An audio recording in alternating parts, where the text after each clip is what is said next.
essa é especial para quem é dermatologista, né? Na dermatologia, o eflúvio, o telógeno na gravidez, todo mundo enfatiza. É claro que tem diversas outras causas, mas isso não significa que a gente tem que fechar os olhos para o fato de que a paciente pode ter concomitantemente uma deficiência de vitamina também. Então, para que a gente não fique por aí jogando vitamina em todo mundo, jogando proteína em todo mundo, a gente tem que entender, em primeiro lugar, quem a gente está tratando. Então, eu queria que vocês colocassem o meu primeiro slide. Coloca a Flávia aqui do lado também, para eu ficar olhando com ela, que a gente vai debater junto. E o primeiro slide é a minha bandeira de trégua, Flávia. Já vou colocar aqui, foi porque você estava falando. Ó. Primeiro eu coloquei aqui os macronutrientes. Por que é importante enfatizar macronutriente? Macronutriente é o que conta como caloria. Então, eles contam como fonte de energia. Tá? Então, são carboidratos, proteínas e gorduras. Só que entre os carboidratos, por exemplo, a gente tem as fibras. E as fibras têm um impacto muito significativo na mudança da nossa microbiota intestinal, que foi o que a Flávia falou. Então, quando a gente vai estruturar o tratamento de um paciente, seja uma mulher grávida, seja um homem idoso, seja quem for, a gente tem que construir bem a pirâmide do conhecimento e a pirâmide tem que ter energia para o paciente fazer suas funções. Uma vez que ele tem energia, ou seja, carboidrato, proteína e gordura, a gente vai evoluir a discussão para o próximo passo, que é falar sobre os micronutrientes. E aí, especificamente, para eu tentar ganhar esse round aqui, quando a gente está falando na gravidez e também na gestação, inclusive isso é uma das aulas do IDN, é importante lembrar que, tanto na gravidez quanto na gestação, é uma das situações especiais onde a gente tem que pensar em suplementação porque ocorre o aumento da demanda. Demanda de quem? No caso da gestação, demanda na formação do bebê e no caso da gravidez, na amamentação, demanda para a produção de leite. Então isso leva com que a paciente tenha uma espoliação maior.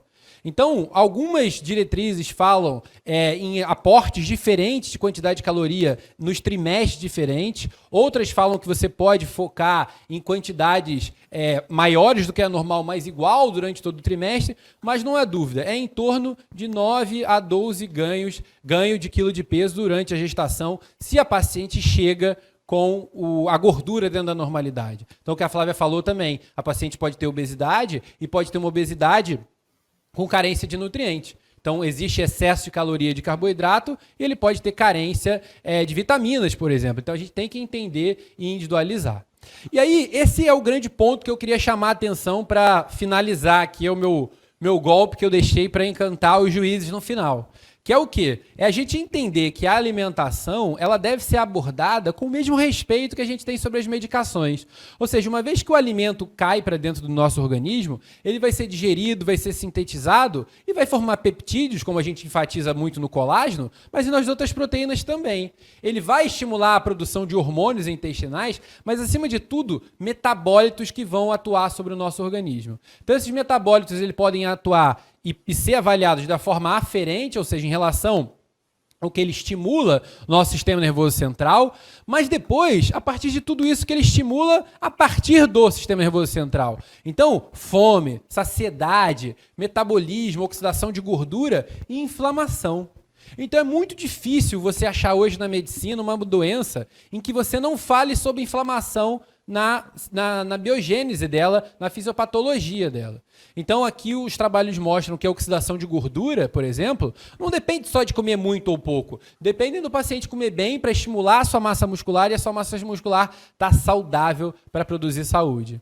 Então aqui o trabalho mostra que quando a gente vai ajustando a alimentação e restringe caloria em quem está comendo muita caloria, a gente muda completamente a flora intestinal e muda as bactérias, independente de ter usado probiótico ou não. Por quê? Porque o alimento ele é probiótico. O alimento é o começo de todas as discussões. E a fibra, sem sombra de dúvida, é um alimento que é muito estudado porque ele percorre o caminho do nosso intestino. Nosso intestino hoje, a gente sabe que tem um pH diferente a cada nível intestinal, ou seja, tem níveis de acidez diferentes. E tudo que a gente vai comer, tudo que a gente vai se exercitar, tudo que a gente vai dormir, tudo que a gente vai descansar ou não, vai ter impacto.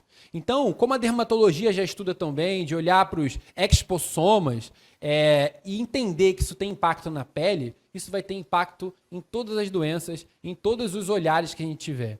Então é importante entender que existe um eixo nutroneurometabólico e que se a gente não cuida bem do nosso intestino, ele fica totalmente desequilibrado e ao ficar desequilibrado, a gente vai ter uma deficiência na saciedade, ou seja, o paciente come e tem menos fome, mas mais do que isso, desequilíbrio intestinal é associado a dermatite atópica, é associado a uma série de doenças dermatológicas, nutrológicas, endocrinológicas,